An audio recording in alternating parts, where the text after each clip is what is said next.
এই যে আমার জবা ফুল গাছটা কত ফুল ফুটে আছে। আমি নিয়ে পুজো করেছি, অনেকগুলো তুলেছি, আর পাড়ার একজন নিয়ে গেছে, তারপরও এখনো এত ফুল রয়ে গেছে। প্রতিদিন অনেক ফুল ফোটে গাছটা।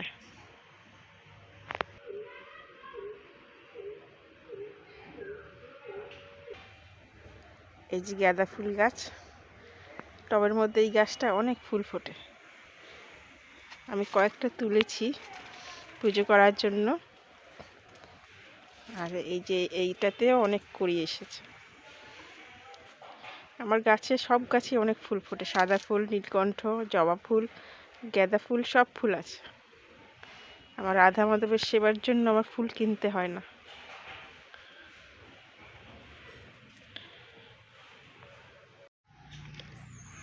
নমস্কার সবাইকে, স্বাগত আমার চ্যানেলে।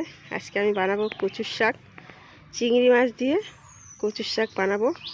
এই যে এখানে নিয়েছি কচুর শাকটা, কচুর ডাঁটিগুলো, এইগুলোকে আমি কেটে ধুয়ে টুয়ে পরিষ্কার করে নেব। এই যে বেশ বড় বড়, আর এগুলো লাল কচু, এটা খেতে খুব ভালো লাগে।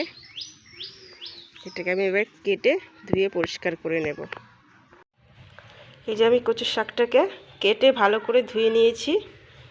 এই যে এরকম করে কেটে নিয়েছি, খোসা সমেত, খোসা ছাড়াই না। খোসা এমনিতেই খুব ভালো, কচুটা তো গলে যায় পুরো, খোসা ছাড়ানোর দরকার হয় না। আর খোসা সমেত খেলেও পুষ্টিগুণ বেশি থাকে। এবার আমি বাকি মশলাগুলো করে নেব। এই চিংড়ি মাছটাকে আমি কেটে ধুয়ে বেছে নিয়েছি। এই যে এই দেশি চিংড়ি, এগুলো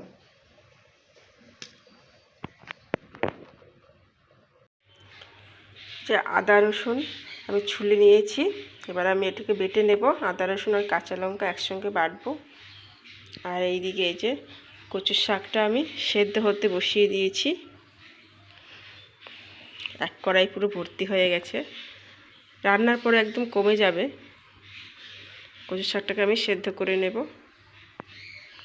আমি এদিকে মশলাগুলো করে নিই। এই যে কচুর শাকটা সেদ্ধ হয়ে গেছে, অনেকটা জল বেরিয়েছে। এবার আমি এটাকে নামিয়ে জলটা ঝরিয়ে নেব। কচুর শাকটা আমি জল ঝরতে দিয়ে দিয়েছি। এবার কড়াইতে দিয়ে দেবো সর্ষের তেল, দিয়ে দেবো একটা তেজপাতা, দিয়ে দেবো 5 ফোড়ন, এবারে দিয়ে দেবো আদা রসুন বাটা আর কাঁচা লঙ্কা বাটা।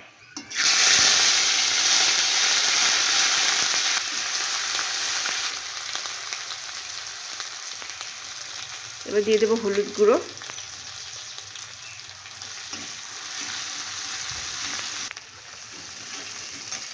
এবার এতে দিয়ে দেবো জিরে গুঁড়ো, আর দেবো ধনের গুঁড়ো,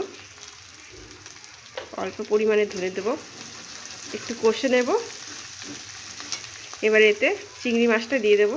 এই যে চিংড়ি মাছটা দিয়ে ভালো করে একটু কষিয়ে নেব।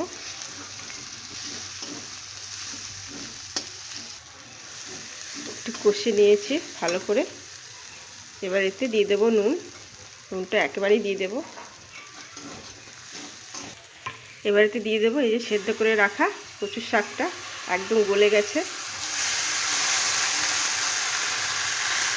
এবার খুব ভালো করে নেড়ে চেড়ে মিশিয়ে নেব।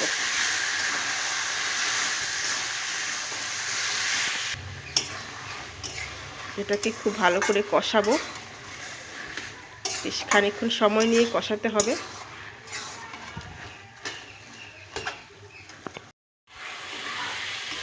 এই যে কচুর শাকটা আমি অনেকক্ষণ ধরে বেশ কষিয়ে একবারে ভাজা ভাজা করে নিয়েছি, প্রায় হয়ে এসেছে। আর কিছুক্ষণ এটাকে কষাবো। এবারে দিয়ে দেবো এতে, যেটা না দিলে কচুর শাকের স্বাদটাই হবে না, এই যে চিনি। চিনি পরিমাণটা একটু বেশি দিতে হবে, চিনি না দিলে কচুর শাক ভালো লাগে না খেতে। আরও কিছুক্ষণ ভাজা ভাজা করে কষিয়ে নেব।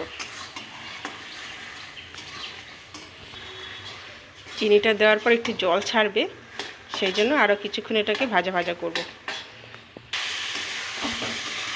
কচু শাকটা আমার হয়ে গেছে, এবার আমি এটাকে নামিয়ে নেব। খুব ভালো গন্ধ বেরিয়েছে। আর চিংড়ি মাছ দিয়ে কচু শাক এইভাবে রান্না করে খেতেও খুব ভালো লাগে। এবার আমি এটাকে নামিয়ে নেব। এই যে নামিয়ে নিয়েছি কচু শাকটা, খুব ভালো খেতেও হয়েছে। একটু টেস্ট করে দেখেছি, আর এটা এমনিতে খুব ভালো খেতে হয়। কচু শাক এমনিতেই ভালো হয়, তারপর যদি চিংড়ি মাছ দেওয়া হয় আরও ভালো লাগে খেতে।